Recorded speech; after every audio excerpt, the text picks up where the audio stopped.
राधे राधे दोस्तों, स्वागत है आपका हमारे YouTube चैनल में।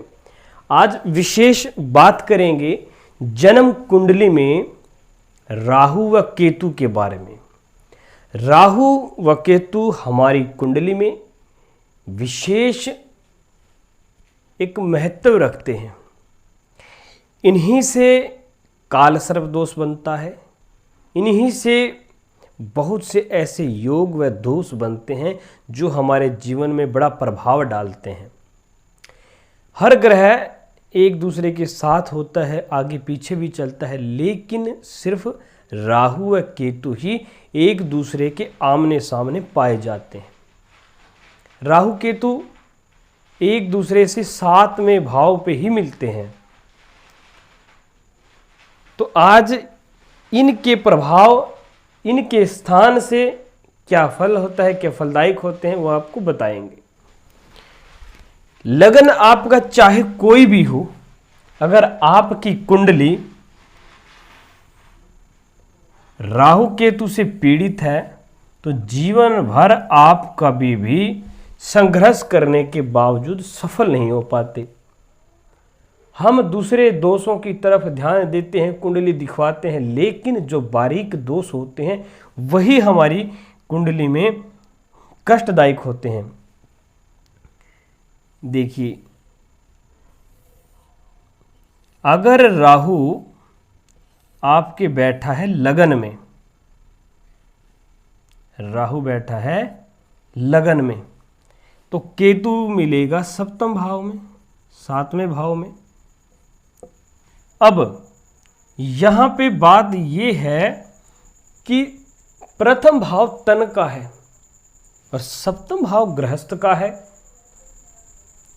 केतु यात्राएं करवाता है, रक्त के संबंधी भी दिक्कत देता है, एलर्जी देता है। राहु तन के भाव में है, राहु भ्रमित करता है, मन में भ्रम पैदा करता है, गलत ख्यालात मन में आते हैं, मानसिक तनाव में इंसान डिप्रेशन में जीता है, अपने ही लोगों पर, अपने पार्टनर पर, पति पत्नी पर, एक दूसरे पर, या व्यापार में पार्टनरशिप है उस पर एक दूसरे पर शक करता है, शक की मिजाज पैदा करता है। तन के भाव में बैठा राहु यहाँ तक कि अपने सगों पर भी भ्रमित पैदा करता है। केतु गृहस्थ जीवन को बिगाड़ता है। किस प्रकार से? केतु एक छिपे हुए आस्तीन के सांप की भांति हमारी गृहस्थ जीवन को तबाह करता है। जिस प्रकार एक आस्तीन का सांप, एक छिपा हुआ आस्तीन का सांप हमारे गृहस्थ जीवन को उजाड़ देता है, उसी प्रकार ये राहु केतु भी हमारे गृहस्थ उजाड़ने में मेन महत्व रखते हैं। केतु अपने ही अपने की जड़ काटते हैं। 7वें में अगर केतु हो तो आपका कोई प्रेमी, खास चाहने वाले, जिस पे आप बहुत विश्वास करते हैं, वो एकदम से धोखा देगा। राहु केतु की बातें अगर देखी जाए, राहु उस पे शक की मिजाज पैदा करेगा, मन में भ्रम पैदा करेगा, और केतु उसका रिजल्ट देगा। जिस व्यक्ति के प्रति आप दयालुता स्वभाव रखते हैं, प्रेम प्यार रखते हैं, उस पर बहुत ज़्यादा विश्वास करते हैं, वही आपको धोखा देगा, चाहे व्यापार में हो, चाहे कहीं भी हो। ये अगर मन में भ्रम पैदा करेगा, तो भ्रम 2 प्रकार के होते हैं। पहला भ्रम होता है किसी अच्छे इंसान पर शक करना, मन में भ्रम रखना उसके लिए, जहां हम गलत होते हैं और सामने वाला पर्सन राइट होता है। एक भ्रमित ये हो गया। दूसरा भ्रमित होता है कि हमको महसूस हो जाता है कि ये व्यक्ति ऑलरेडी बिल्कुल गलत है और ये धोखा देगा, दगेबाज है। इसको बोलते हैं आभास शक्ति, कि हाँ, हमें महसूस तो हो गया था। आपको कभी कभी लगता है कि ये व्यक्ति मुझे धोखा देगा, मुझे ऑलरेडी पता था, महसूस हो गया था। उसको आभास शक्ति बोलते हैं। आभास शक्ति विश्वास, दृढ़ विश्वास इसमें बनाता है। तो ये जो भ्रमित पैदा करता है, तो ये केतु आभास शक्ति मन में पैदा करता है और वो बात देर सवेर बन के रहती है, यानी कि जो बात हमें लगती है, महसूस होती है, वो बनती है। या कहते हैं कि इसकी बात आरों पार चले गई, या कोई बात बीत जाने पर या कहीं जाने पर हमें लगता है कि हाँ हम यार यहाँ पहले आ चुके हैं, हमें लगा था कि शायद हम यहाँ पहले घूम चुके हैं, या ये चीज़ हमने देख चुके हैं, या ये सीन हमारे साथ पहले रिपीट हुआ है, सेकंड बार ये हो चुका है। तो ऐसे मन में जो बात आती है वो आभास शक्ति होती है, जो केतु सप्तम भाव में बनाता है और राहु उसको पैदा करता है, महसूस करता है। राहु महसूस करता है तो केतु उसको रिजल्ट देता है। राहु केतु सप्तम भाव में और लगन में राहु केतु होने से गृहस्थ जीवन को तबाह तक पहुंचा देते हैं। बनखंडी, यानी कि हमें घर का ना घाट का, कहावत है धोबी का कुत्ता घर का ना घाट का, वो कहानी बन जाती है। गृहस्थ उजड़ जाती है, व्यापार से उजड़ जाते हैं, कहीं कहीं नहीं रहते, ना सामाजिक जीवन जी सकते हैं तो ना गृहस्थ जीवन।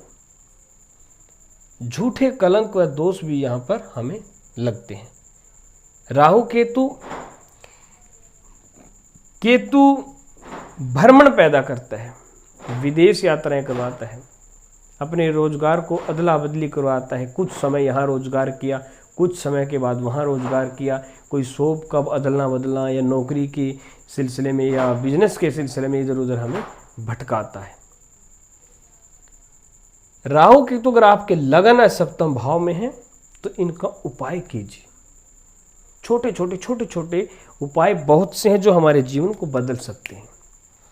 अगर विस्तार से राहु केतु के बारे में बताने बैठेंगे तो बहुत बातें सामने आएंगी।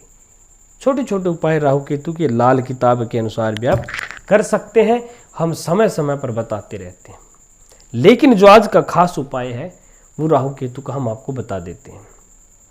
अगर हो सके तो आप एक कान छेदन करवाएं, एक कान को छेदन करवाएं। ये ना कर सकें तो आप चांदी का सर्प और नाग नागिन, जिसको बोलते हैं, जोड़ा बनवाकर बहते पानी में अर्पण करें। एक तांबे का सांप बनवाकर शिवलिंग पर चढ़ाएं।